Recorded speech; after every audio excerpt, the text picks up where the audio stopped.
Hello and welcome to my series of conversations with men and women whose ideas, vision and philosophy define our contemporary world. My guest today is one of India's most celebrated and accomplished film directors. He's walked the halls of fame through 2 Academy Award nominations, more than 30 national awards, 5 Filmfare Awards, and acknowledged, celebrated, applauded at film festivals from Cannes to Berlin. I'm delighted to welcome Shyam Benegal. Shyam, welcome to the program. When I was sort of driving here and thinking about you, I was just wondering, I had this image of you here in Delhi, and I'm not sure it's a city that you particularly enjoy and relish, attending Parliament, away from the enormous vigor of your work and the volume and the intensity of how much you do. What had been like the first doses of Parliament? Well, the experience just now, of course, I'm much too recent to have any kind of real knowledge of Parliament. But what's interesting is that for me, it's like a process of discovery. It's also a great learning phase once again, because going to Parliament is like going to school for the first time. So that's the kind of experience I'm having.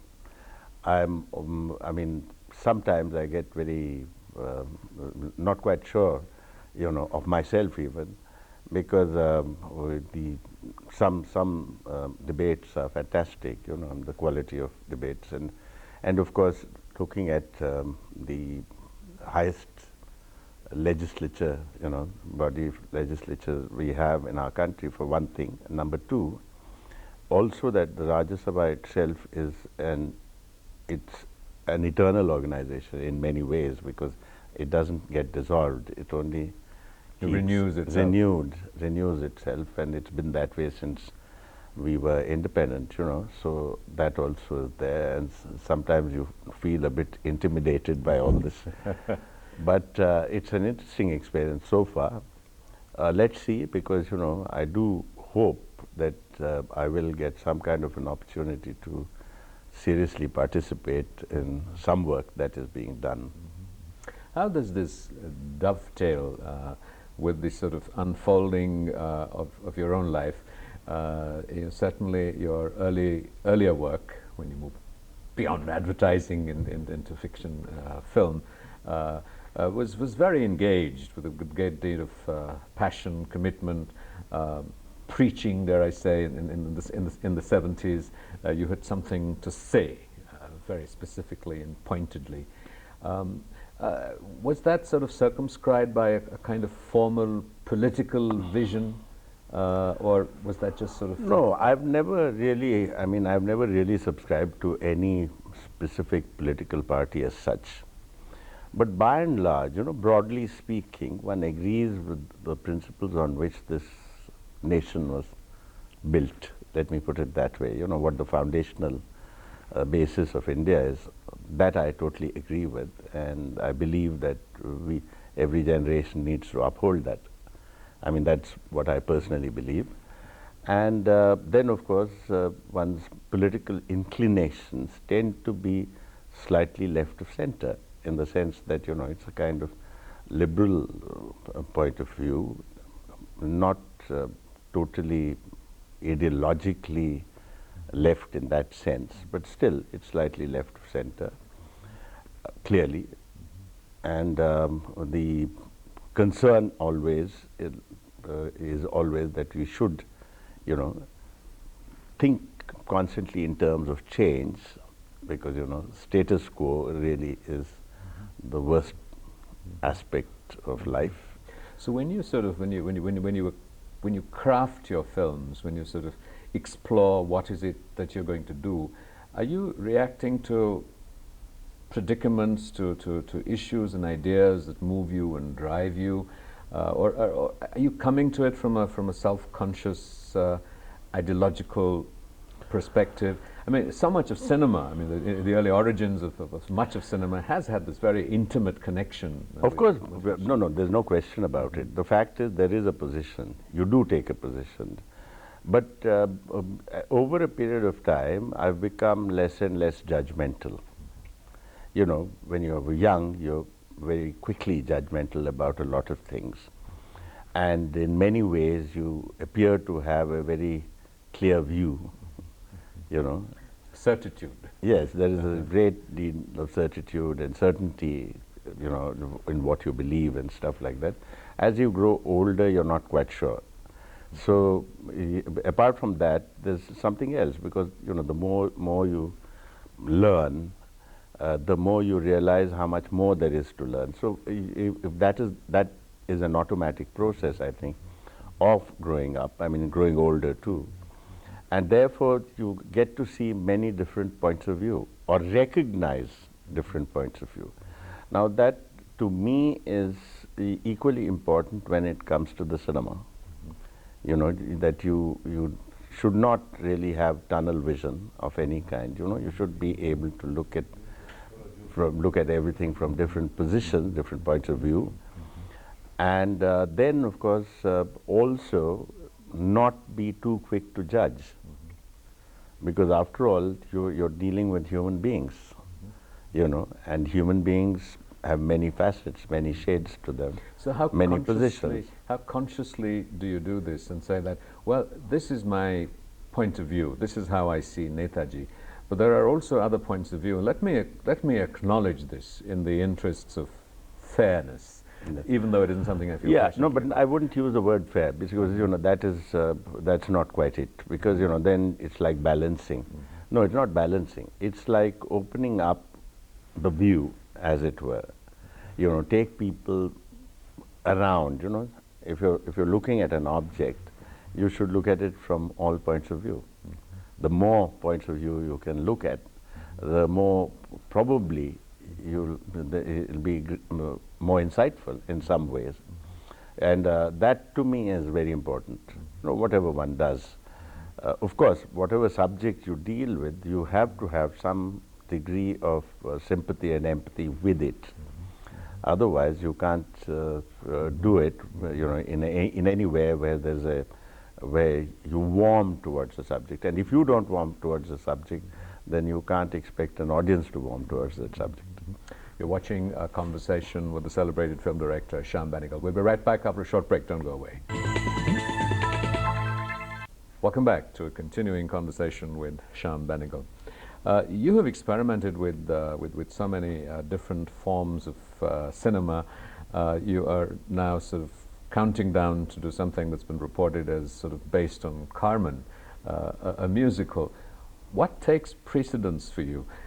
Sort of, you know, having something to say, or the artist in you which wants to work with form, with doing something with different, playing with the clay of cinema, as it were. What is the marriage? What precedes and follows? You see, when you're making a film, you never know what excites you. Lots of things excite you about films or subjects that you want to make films from, you know, or off form, any of that. Now, sometimes you get very involved with the form.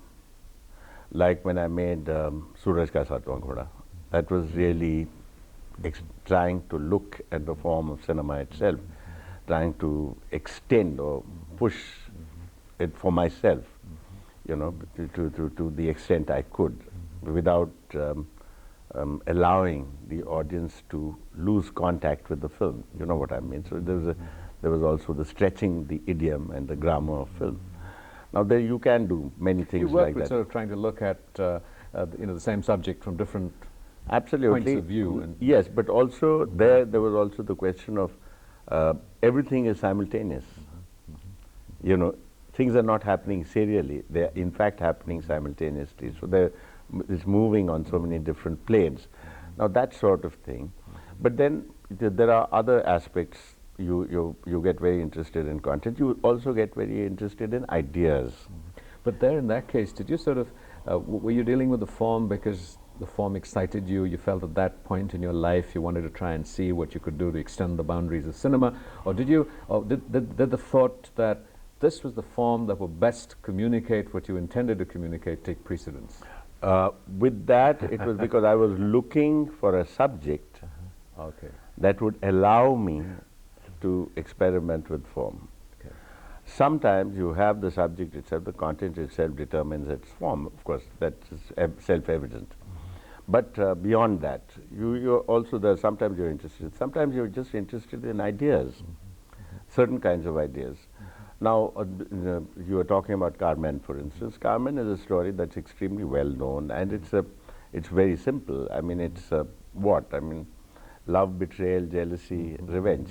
That's it. That's the story. But it allows you many things. You know, it deals with passions of kind, you know, of a kind that is almost elemental, you know. So those kind of things also are very exciting when you're making a film, or any, even theatre, for instance. But it is your first sort of foray into working so intimately with music, musical. Not really. Bhumika had lots of music. Sardari Begum had lots of music. While here, of course, yes, in some ways, because the story will be mapped through music, you know, in that sense. So it's very interesting for me to attempt to do something like that. And of course, but then, you know, you never know, because, you know, it isn't as though after this film I'm going to go on in the same direction. You can never tell.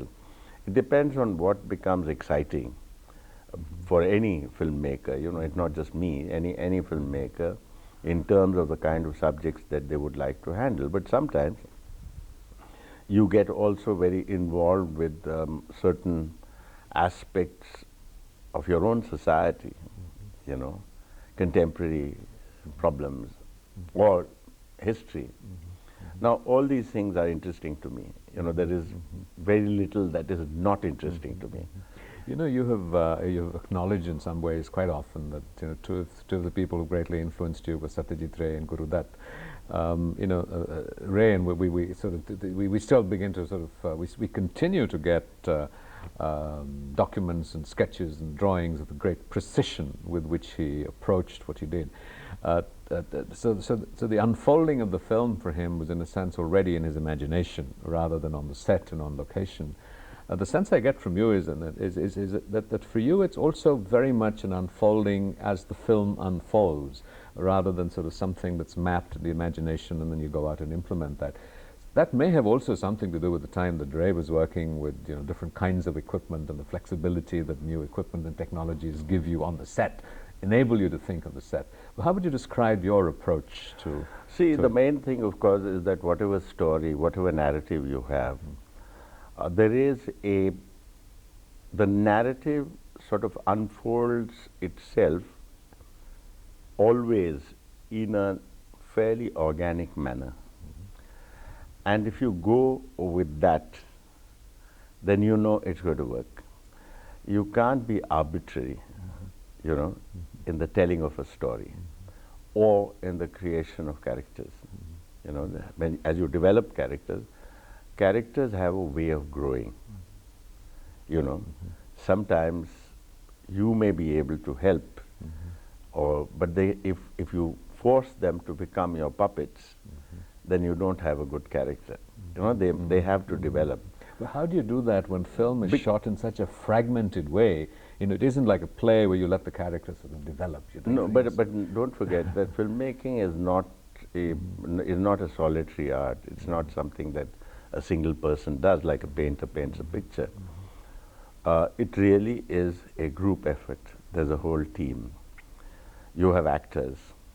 You have people. Your paintbrushes, let us say, are people, human beings, and they have minds of their own. They come with their own experience.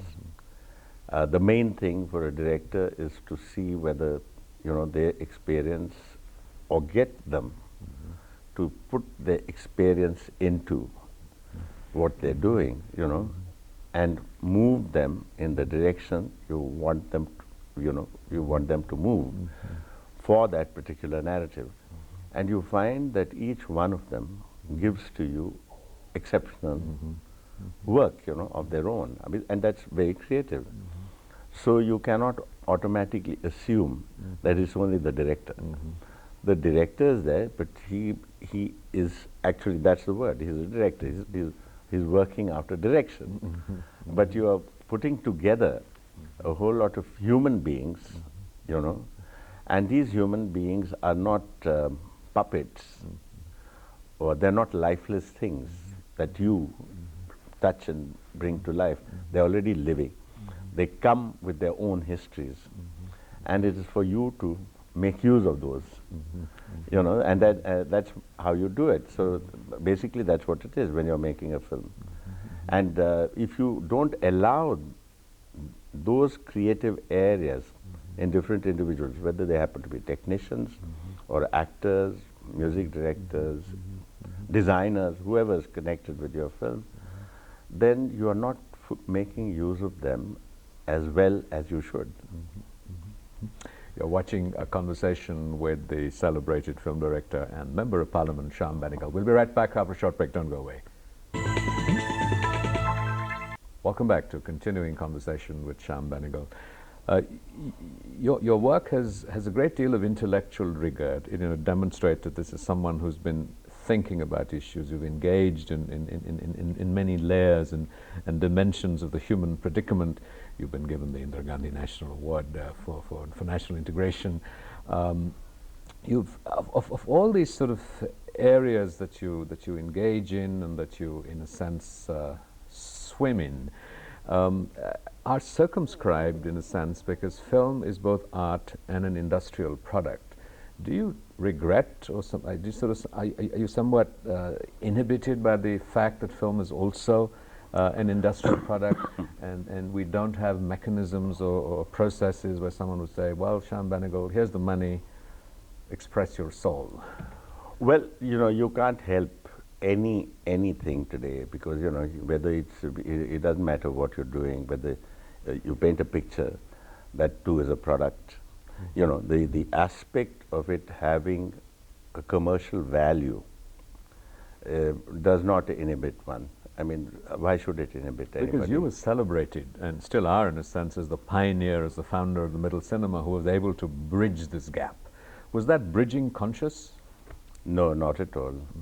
And I wasn't conscious that it was middle of the road cinema. I've always believed that if you walk on the middle of the road, you're sure to be hit by both sides. That's right. So there's no such thing as middle of the road. You see, the main thing, of course, is that any film that you make has to be true to your own sensibility.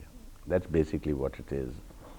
And if you're true to your sensibility, then you don't really concern yourself with all these many things. Because, you know, ultimately, you cannot say, this is my target audience, I'm making this film for this particular group. It may work that way. That is, when you made the film, after a while you start to realize the kind of people who see your film, you know.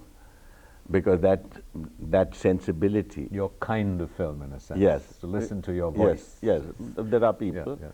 because their sensibility seems to be, in some ways, reverberates to the sensibility of the film.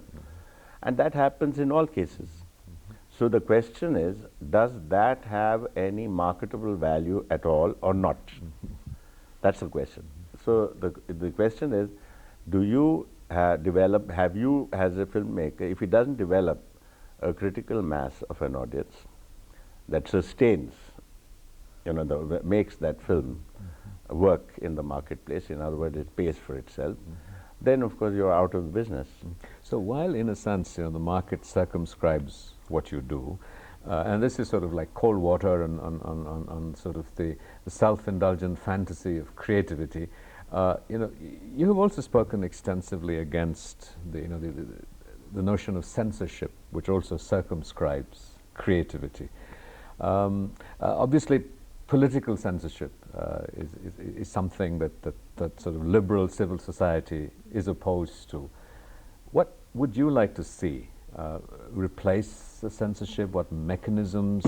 And well, let's just get back to the original. Why do you oppose censorship? I oppose censorship for a very simple reason. I do believe that the film industry is capable of creating a self-regulatory organization for itself.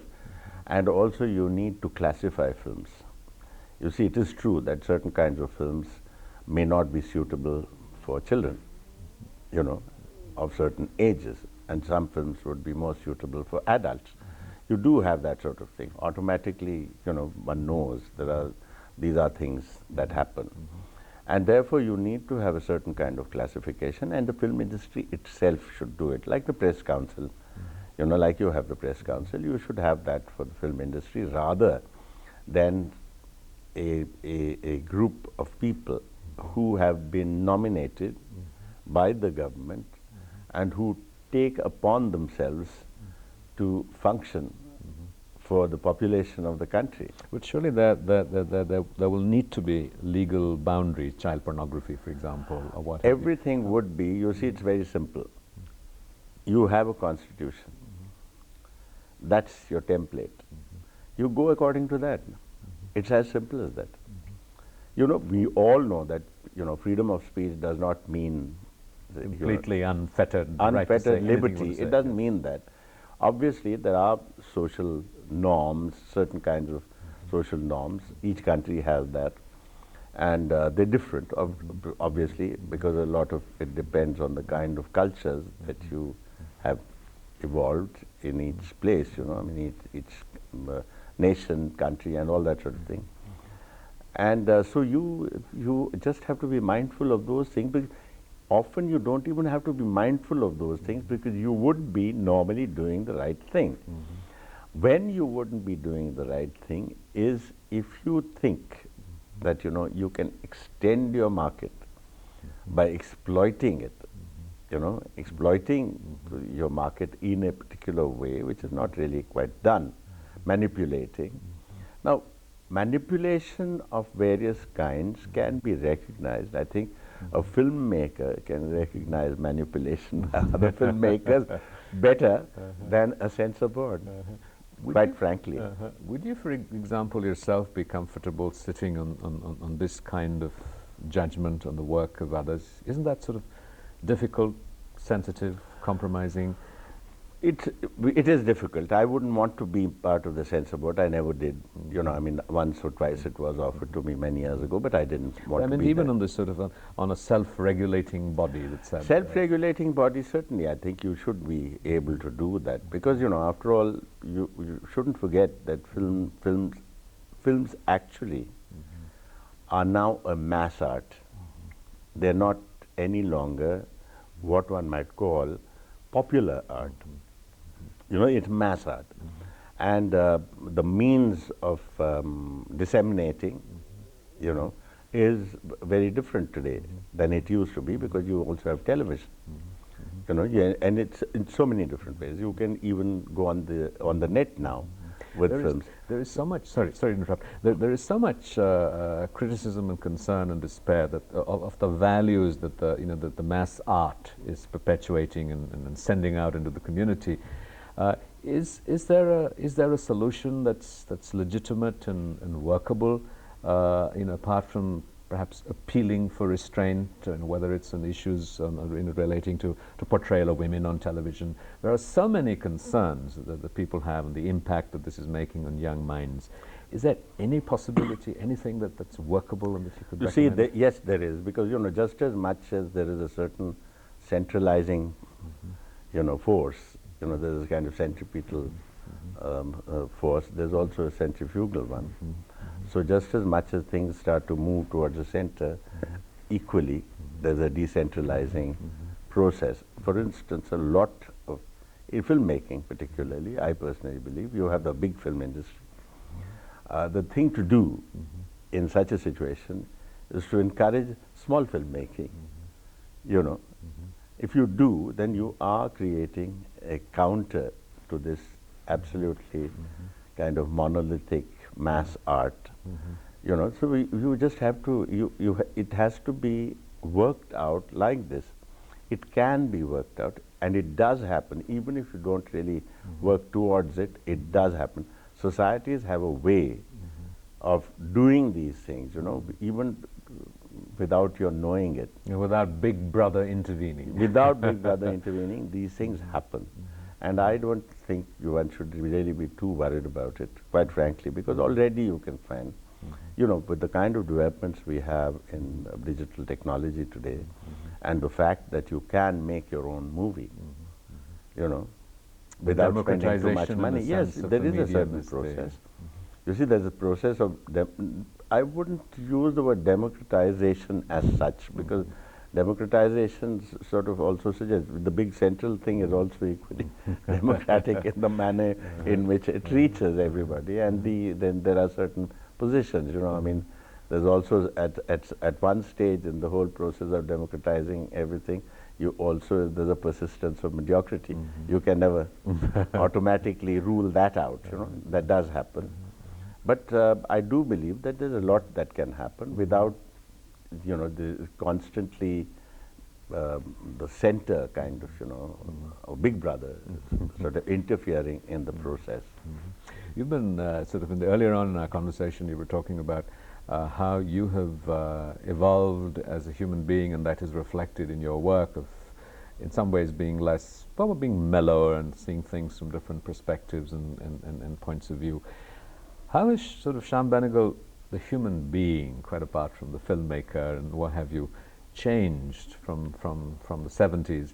And in what ways have your aspirations changed? What are you now looking for as a human being? You've had so much success as a filmmaker. Do you just want to be a happier human being in films? Is an end to it? Well, you know, as a filmmaker, I continue to have a lot that I want to do by way of making films, different kinds of films, small films, big films,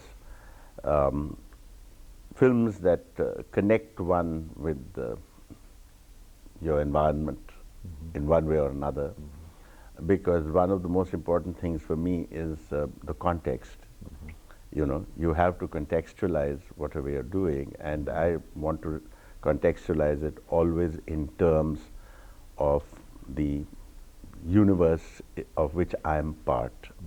You know, the intimate universe as well as the larger universe. So is this sort of reaching a sort of a metaphysical realm that you feel in touch with the larger no, that universe? Would be, no, I wouldn't use the word metaphysical. I would rather use the word social, you know, in societal, because there's a lot in our society that I think needs to change, and there's a lot in our society that has a great deal of worth as well. So the man, Shyam Benegal, as the filmmaker, is there a distance of a personal aspiration that goes beyond your work, of the kind of human being you want to be, of the kind of legacy perhaps you want to leave behind? You know, it's funny, I never thought of that. I would think that was a bit too pretentious, frankly. You know, that would be a bit of a pretense, really. But basically, I think I want to make as many films as I can while I can still make them. You know, basically that's what it is, and on subjects that are close to me. Do you fear a time when that might not happen? Well, you know, everybody grows old, you know, and you want to do all this before you become infirm. That's the most important thing, yeah. And no, but do you fear a time when, I mean, it's not going to happen to you, but theoretically, a time when you can't find the money, and so there are so many stories. But that's nothing new. Well, that's it's been like that from the very beginning. Even now, even with the present film that I'm planning to do, I still have problems with money. So it was nothing. It's not something new to me. You know, it's never been easy. It's never been that people are just standing in a queue to give me money to make movies. That's never happened. Well, that sort of almost signals sort of the need for another 30-minute conversation about your struggles with money. But I'm afraid all good things come to an end. Thank you very much. Thank you. This has been a great pleasure and a great learning. Thank you very much.